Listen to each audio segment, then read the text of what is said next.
మేడారం మహాజాతరలో వనదేవతలకు మొక్కులు సమర్పించుకుంటున్నారు భక్తులు. సమ్మక్క సారలమ్మ చరిత్ర, సమ్మక్క జీవిత గమనం తెలిసే బొమ్మలతో ఎగ్జిబిషన్ ఏర్పాటు చేశారు.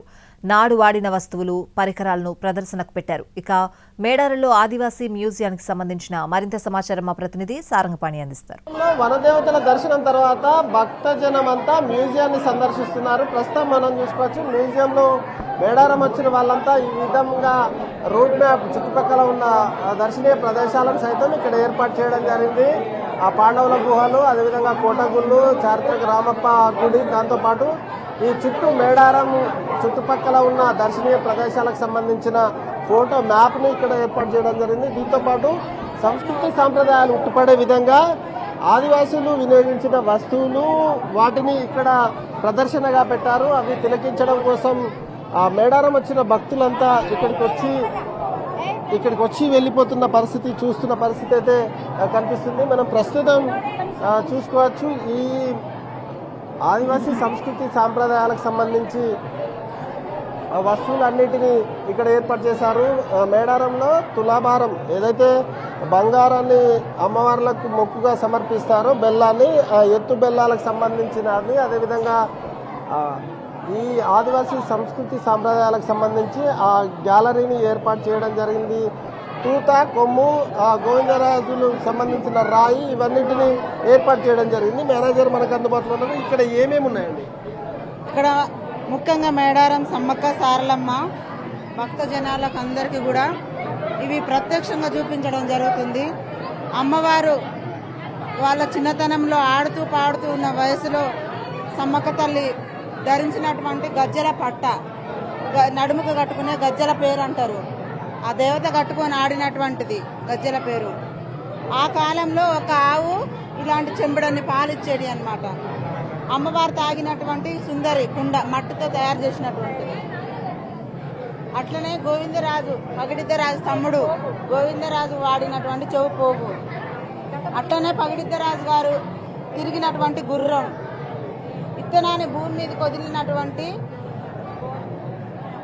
గొబ్బె, విత్తనాన్ని భూమి మీదకు తయారు చేసి వదిలినటువంటి పవిత్ర గొబ్బె. ఆ గొబ్బెని మేము దైవంగా పడగ మీద పెట్టుకొని పూజిస్తాం.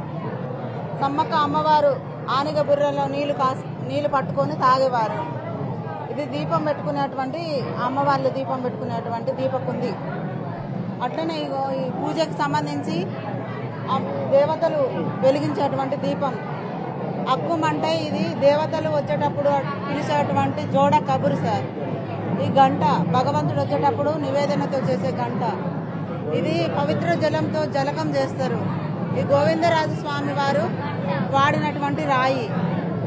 ఇది యుద్ధంలో కాదు సార్, అంటే ప్రకృతి సహజసిద్ధంగా మనకు ఆరోగ్యానికి సంబంధించినటువంటి ఆయుర్వేదిక్ మెడిసిన్ ఇచ్చేవాళ్ళు అన్నట్టు. ఆ రాయి మీద రాయి పెట్టి నలిపి మందు చేసి పెట్టేవారనమాట. ఇది తూత కొమ్ము. ఇది మానవ సమాజానికి సంబంధించి, ఆదివాసీ మానవ సమాజంలో మానవులను పిలిచేటువంటి ధ్వని తూత కొమ్ము అంటారు. ఎట్లా ఉంది? చాలా బాగుంది. మేము అసలు చిన్నతనం నుంచి ఏమైతే చూడలేవో అవన్నీ మాకైతే అప్పుడున్న పరంగా ఇప్పుడు అన్నీ చూస్తున్నాం. చాలా సంతోషంగా ఉన్నది. అమ్మవారి దర్శనం కూడా చాలా బాగా జరిగింది. మేము చాలా హ్యాపీగా ఉన్నాం. ప్రస్తుతం అయితే చూసుకోవచ్చు, మ్యూజియం అంతా తెగ సందడిగా మారింది. చూసి ఎంజాయ్ చేస్తున్న పరిస్థితి. ఎక్కడి నుంచి వచ్చారు మీరు? ప్రస్తుతం అయితే చూసుకోవచ్చు, వాళ్ళంతా ప్రస్తుతం అయితే ఆ మ్యూజియాన్ని చూసి వీళ్ళంతా